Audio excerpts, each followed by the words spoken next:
સો hello good morning guys. નાઈને તરત મારું થોડું સીધું વિડીયો બનાવવા જ આવે ને એક તો ઉઠતાની સાથે જ મને એ યાદ આવી જાય કે મારા પર ખાવાનો શું છે એમ, એટલે સવારમાં ઉઠીને બે એકદમ ખાવા.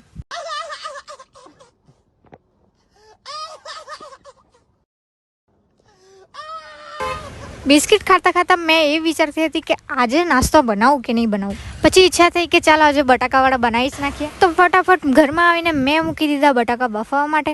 તે બફાઈ ગયા એટલે પહેલાં તો તેને ઠંડા કરીને મસ્ત છોડી નાખ્યા, પછી મેશ કરી નાખ્યા, પછી એમાં બધો મસાલો ઉમેરીને તેને મિક્સ કરીને પછી તેના મસ્ત ગરમ ગરમ વડા બનાવી નાખ્યા. વડા બની ગયા પછી મેં લઈ આવી તેને બહાર મસ્ત પંખા નીચે ખાવા માટે.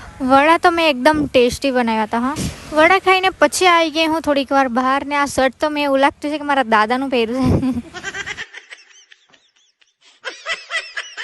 પછી મારા ઘરની પાછળ મને દેખાઈ ગયા મોર, જેના ફૂલ બની ગયેલા હતા ત્યારે દેખાયા મને. બાકી આનું શાક તો મને બહુ જ ભાવે.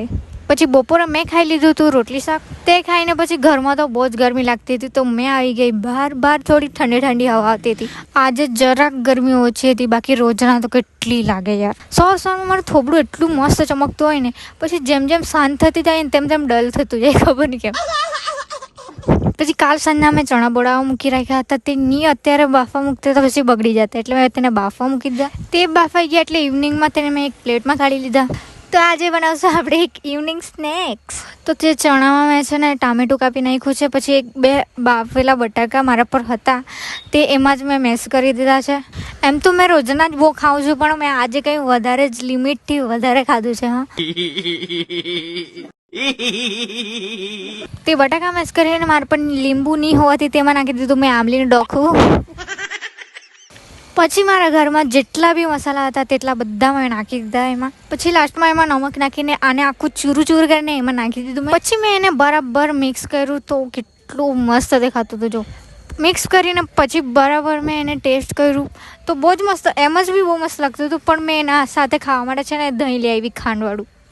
પછી તે બંને વસ્તુ લઈને હું આવી ગઈ ઘરની પાછળ, કેમ કે ત્યાં મસ્ત ઠંડો પવન આવે છે ને ત્યાં ખાવાની મજા જ કંઈ હોય. તો આપણે હવે એને દહીં સાથે ટેસ્ટ કરીએ. દહીં સાથે તો બિલકુલ એવું લાગતું હતું કે મેં બહાર જઈને ભેલ ખાઉં છું એવું લાગતું હતું, સાચું જ. મતલબ આ બંને તરીકેથી સારું લાગતું હતું. મતલબ એમ જ દહીં વગર બી સારું લાગતું હતું ને દહીં સાથે બી સારું લાગતું હતું. મેં તો જાણે એવી ખાધી હતી જાણે મને ખાવાનું જ નહીં મળ્યું હોય ને આખો દિવસ, તેવી ખાધી હતી મેં.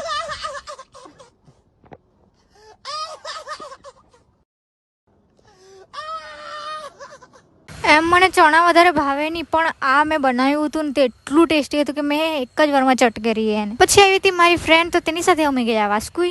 પહેલાં તો અમે જઈને નોવેલ્ટીમાં જતો, તમને ખબર જ. ત્યાંથી સામાન લઈને પછી અમે આવી ગયા પાણીપુરીવાળા પાસે. હવે બહુ દિવસ પછી પાણીપુરી દેખાય તો મેં તો લેવાની જ કે નહીં, તો મેં કરાવી લીધી પાર્સલ પાણીપુરી. પછી તે પાર્સલ લઈને અમે જવા લાગ્યા ઘરે. ઘરે આવીને પહેલાં તો ફટાફટ મેં નાહી લીધું, કેમ કે ગરમી બહુ જ લાગતી હતી. પછી મેં લઈને બેસી ગઈ મારી પાણીપુરી. ભાઈ આજે તો મેં એટલું ખાધું છે ને કે મારાથી સાંજનું ખાવાનું જ નથી એવું લાગતું છે. ને પાણીપુરીની જો પહેલી બાઈટ હોય ને, સ્વર્ગ દેખાઈ જાય, સ્વર્ગ ગાઈસ. ને તેમાં જો મારું ફેવરેટ પાણી હોય તો મેં તો જન્નતમાં જ પહોંચી જાઉં.